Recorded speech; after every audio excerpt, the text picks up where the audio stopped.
Hello guys, तो कैसे हो। आज हम पढ़ने वाले पॉलिटिकल साइंस चैप्टर 5वां है जो दक्षिण एशिया की भौगोलिक विशेषता के बारे में पहले कुछ जान लेते हैं। जैसे विशेषता है, हिमाचल प्रदेश इधर होता है, अरब सागर और बंगाल की खाड़ी और हिंद महासागर, ये सब तो हमें पता होता है। और ये कुछ हम जानेंगे दक्षिण एशिया में जो शामिल देश थे वो कौन कौन थे। ये हो गया जो दक्षिण एशिया में वो कौन कौन से देश है जो शामिल है। एक तो भारत है, पाकिस्तान है, नेपाल है, भूटान है, मालदीव है, श्रीलंका है, अफ़गानिस्तान है, बांग्लादेश है। पहले अफ़गानिस्तान नहीं था पर अब अफ़गानिस्तान आ गया है, ठीक है। और कुछ ऐसी भी है जैसे समस्याएं आ जाती है कि जो मतलब दक्षिण एशिया में शामिल देशों की समस्याएं बताए। जो दक्षिण एशिया के जो शामिल देश होते हैं उनकी समस्याएं बतानी होती है। पहला कि जो समस्याएं ये हैं, पहला ये हो जाता है संधिद्वीप वाला देश है, मतलब सब ना एक दूसरे से जुड़े हुए हैं और सीमा विवाद लगा रहता है। जैसे भारत पाकिस्तान के बीच में लड़ाई हमेशा होती रहती है। नदी विवाद है, मतलब यहाँ पे नदियाँ जो बहती है उनके नदी विवाद भी होते हैं हमारे बीच में। विद्रोह संग्रहण भी होता है, मतलब लड़ाई भी होती है। जातीय संग्रहण भी होता है, संवेदनशील इलाका भी है वहाँ पे, ठीक है। और यहाँ पे है दक्षिण एशिया के देश में राजनीतिक प्रणाली कैसी है, मतलब जो दक्षिण एशिया जैसे भारत ये सब जो है उनमें जो राजनीतिक प्रणाली कैसी है। पहली पाकिस्तान और जो बांग्लादेश है उसमें लोकतंत्र और क्या है सेनासल शासन प्रणाली है। और भारत और श्रीलंका में लोकतंत्र शासन प्रणाली है। भूटान और नेपाल में राज्यतंत्र शासन प्रणाली है। और जो यहाँ पे है मालदीव है ना, वहाँ पे अध्यक्षात्मक शासन प्रणाली है। हमने 11वीं क्लास में पढ़ा है अध्यक्षात्मक शासन प्रणाली किसे कहते हैं, ठीक है। इसके बाद आगे पढ़ेंगे हम जो मतलब दक्षिण अफ्रीका में है ना, वहाँ पे एक सर्वे किया गया था कि कौन सी ज़्यादा मतलब वहाँ पे चुना गया था तो वहाँ पे सर्वे हुआ था तो उसमें ज़्यादा करके क्या चुना गया था, लोकतंत्र को उन्होंने बहुत पसंद करा था लोगों ने, ठीक है। और जो पाकिस्तान है, पाकिस्तान में लोकतंत्र के स्थायी न रहने के क्या कारण थे, मतलब जो पाकिस्तान में लोकतंत्र का जो स्थायी न रहने का वो कारण क्या था। 4 कारण है। पहला, यहाँ पे जो सेना था धर्म सुरक्षा और पुरुषवामी अभिजनों का दबदबाव था। यहाँ पे धर्मस्वरूप और पुरुषवामी जो अभिजने थे उनका यहाँ पे दबदबाव बनाया रखता था। और जो यहाँ पे पाक लिखा हुआ है इसका मतलब होता है पाकिस्तानी की भारत के साथ तानाशाही रहती थी हमेशा ही। और राष्ट्रीय मतलब जो राजनीतिक दल ना भ्रष्ट है इनकी, मतलब जो पाकिस्तान में राजनीतिक दल है ना वो भ्रष्ट हो गए थे, ठीक है। कोई अंतर्राष्ट्रीय समर्थन भी नहीं मिल सका, मतलब इन्हें कोई भी अंतर्राष्ट्रीय समर्थन नहीं मिला जिसकी वजह से इन्हें स्थायी मतलब लोकतंत्र के स्थायी न रहने पाने के इनके पीछे ये कारण थे, ठीक है। बांग्लादेश में लोकतंत्र कैसे लागू हुआ है, क्या हुआ। बांग्लादेश तो पहले, अब बांग्ला जिसे आज स्वतंत्र देश कहा जाता है, पहले ये क्या पाकिस्तान के साथ जुड़ा हुआ था। पाकिस्तान के बांग्लादेश और अरब के हिस्से को विभाजित करके पूर्व पाकिस्तान बन जाता है। मतलब असम जो हमारा जो मैप है, जैसे कि आप जानते ही हो ऐसा कुछ मैप है हमारा, ऐसे कुछ यहाँ पे असम है, जम्मू कश्मीर के पास में ही असम है। तो जो ये असम है और जो बांग्लादेश था ना, तो वो दोनों बंगाल, जो असम और बंगाल जब अलग हुआ विभाजित हुआ तब जाकर क्या बना था हमारा पाकिस्तान बना था, ठीक है। पाकिस्तान जब बना था, जब बंगाल और असम जब अलग हुआ तो जाके क्या बना था, पाकिस्तान बना था, ठीक है। पश्चिम पाकिस्तान यहाँ दबदबा दिखाना तथा जबरन यहाँ उर्दू भाषा योग्यता, मतलब जो पाकिस्तान ने यहाँ पे दबदबाव बनाना चाहता था और यहाँ पे उर्दू का भी वो करवाना चाहता था। यहाँ के लोग ने इनका विरोध किया, मतलब जो पाकिस्तान के वो इनका विरोध किया। पाकिस्तान के खिलाफ जंग आंदोलन अपनाया गया था, ठीक है। संवत छोड़ दिया, मतलब संवहन जितना भी था उनसे छोड़ दिया। संवहन के नेतृत्व में शेख शेख मुजफ्फर रहमान ने किया। मतलब जो संवहन का नेतृत्व था वो किसने करा था? शेख मुजफ्फर रहमान ने किया था।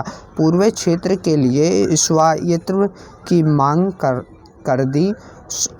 1917 के चुनाव में अवैधी लोग ने पूर्वी पाकिस्तान की सारी मतलब सीटें जीत ली। शेख मुजफ्फर को गिरफ्तार किया गया। मतलब जब सारी शेख मुजफ्फर को इन्होंने गिरफ्तार करवाया गया। यहाँ की खान की सेना ने बंगाल जनता के आंदोलन को कुचलने की कोशिश की। मतलब जो खान के सेना थे उन्होंने बंगाल के आंदोलन को कुचलने की कोशिश भी की थी। हजारों लोगों पाकिस्तान सेना के हाथों मारे गए थे। जो भी बंगाल के लोग थे ना, वहाँ पे हजारों लोग पाकिस्तान के सेना से मारे जा चुके थे। बड़ी संख्या में लोग भारत पलायन कर रहे थे, मतलब भारत पहुंच रहे थे। और जो भारत सरकार ने पूर्वी पाकिस्तान की आज़ादी की मांग का समर्थन किया, बेहलिन और सैन्य सहायता दी, उन्हें सहायता भी दी। जो भी सहायता मिलती थी वो सब उन्हें देते थे, ठीक है। फिर 1977 में भारत और पाकिस्तान युद्ध हुआ। मतलब 1971 में हमारे भारत और पाकिस्तान का युद्ध हुआ था। भारत जीत गया था। एक स्वतंत्र राष्ट्र बांग्लादेश का निर्माण हुआ। जैसे भारत 1977 में युद्ध हुआ था, उसमें जब भारत जीत गया तो क्या हुआ था? बांग्लादेश है ना, वो एक स्वतंत्र राज्य बन गया था, ठीक है। बांग्लादेश ने अपना संविधान बनाया। क्या बांग्लादेश ने अपना संविधान भी बनाया? धर्मनिरपेक्ष लोकतांत्रिक समाजवादी देश घोषित किया। 1975 मतलब 1975 में शेख मुजफ्फर ने संविधान में संशोधन करवाया। मतलब 1905 में ना संविधान में उन्होंने कुछ बदलाव करवाए थे। संसदीय प्रणाली की जगह अध्यक्षात्मक शासन प्रणाली अपनाई। मतलब जो संसदीय शासन प्रणाली थी पहले, तो वहाँ की जगह अध्यक्षात्मक शासन प्रणाली उन्होंने अपनाई, ठीक है। अवामी लोग को छोड़कर अन्य सभी पार्टियों को समाप्त किया। मतलब जो भी अवामी लोग थे उन्हें छोड़ के अन्य जितने भी मतलब पार्टियाँ थी उन्हें समाप्त कर दिया गया। इसमें नेताओं और संघर्ष का माहौल बना। इससे नेताओं और संघर्ष का माहौल बना, तनाव और संघर्ष का माहौल बना। सेना ने बगावत कर दी। शेख मुजफ्फर सेना के हाथों मारे गए। मतलब जो शेख मुजफ्फर थे वो सेना को हाथे मारे गए और बगावत कर दी थी, ठीक है।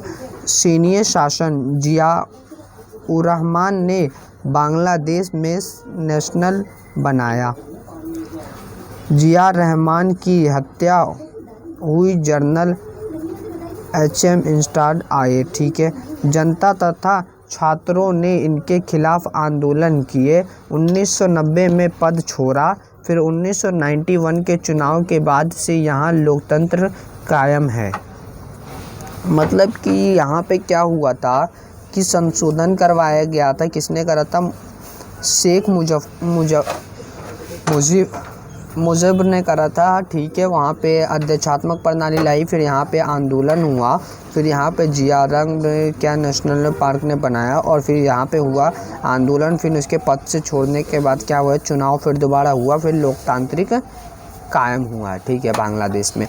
नेपाल में राज्यतंत्र से लोकतंत्र कैसे आया? मतलब जो नेपाल में पहले राज्यतंत्र चलता था उससे लोकतंत्र में कैसे आया वो हमें बताइए। देख, नेपाल एक हिंदू राज्य था। नेपाल एक ऐसा राज्य था, हिंदू राज्य, तो हमें भी पता है, ठीक है। अब कई सालों तक यहाँ सार्वजनिक राज्यतंत्र रहा। मतलब कई सालों तक यहाँ पे सार्वजनिक राज्यतंत्र रहा, मतलब राजाओं का तंत्र रहा, ठीक है।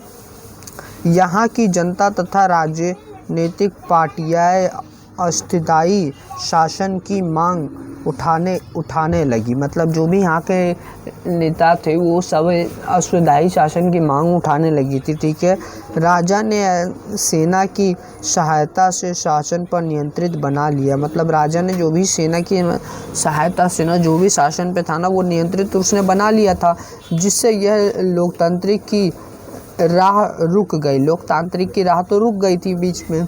जनता ने लोकतांत्रिक के समर्थन में आंदोलन किया। फिर राजा ने 1919 में लोकतांत्रिक संविधान की मांग मांग मान ली। फिर 1990 के स्वतंत्र में नेपाल में माओवादी अपना प्रस्ताव जमा चुके थे। राजा की सेना और माओवादी के बीच हिसाब से झड़प हुआ, जिसमें राजा की सेना ये रहे, माओवादी ये रहे और लोकतांत्रिक समर्थन ये रहे, ठीक है। इन सब में झड़ाव हुआ था।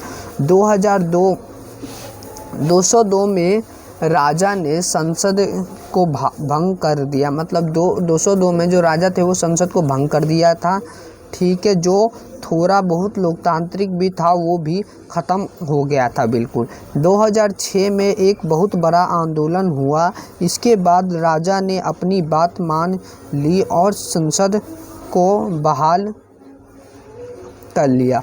इस देहांतरित लोकतंत्रों का नेतृत्व किया गया, ठीक है। इन तीनों ने करा था इनका नेतृत्व। अरे यार ये चल क्यों नहीं रहा, हाँ ये रहा, ये तीनों ने करा था, ठीक है। श्रीलंका का जातीय संवरण तथा समस्याएं, मतलब जो जातीय संघर्ष था और उसकी समस्याएं क्या थी वो बताइए, ठीक है। देख, श्रीलंका 1994 में आज़ाद हुआ। कब आज़ाद हुआ? श्रीलंका 1984 में, सॉरी 94 बोल रहा हूँ मैं, आज़ाद हुआ। पुराना नाम क्या था? सिलोन था इसका।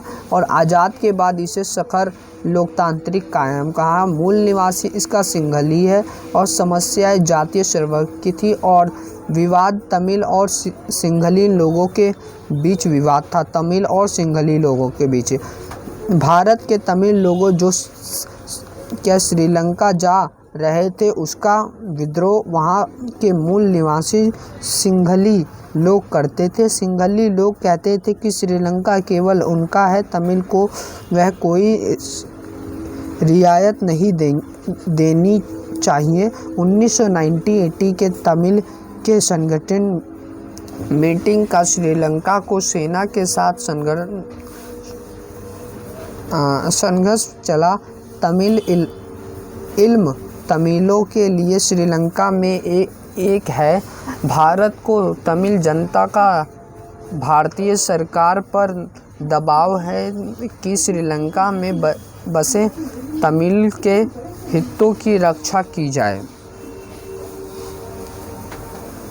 भारतीय सरकार ने समय समय पर श्रीलंका सरकार के बातचीत के प्रयास किए। 1937 में ठीक में श्रीलंका ने शक्ति सेना भेजी जो जिन्हें संघर्ष में फैला गया हुआ और बिना लक्ष्य हासिल किए 1955 में वापस आ गए। श्रीलंका की जनता भी इसे पसंद नहीं किया, इन्हें असंतुलित दखल अंदाजी कहा। इसके आगे पढ़ेंगे चैप्टर बाद में, अब इतना के लिए काफ़ी है।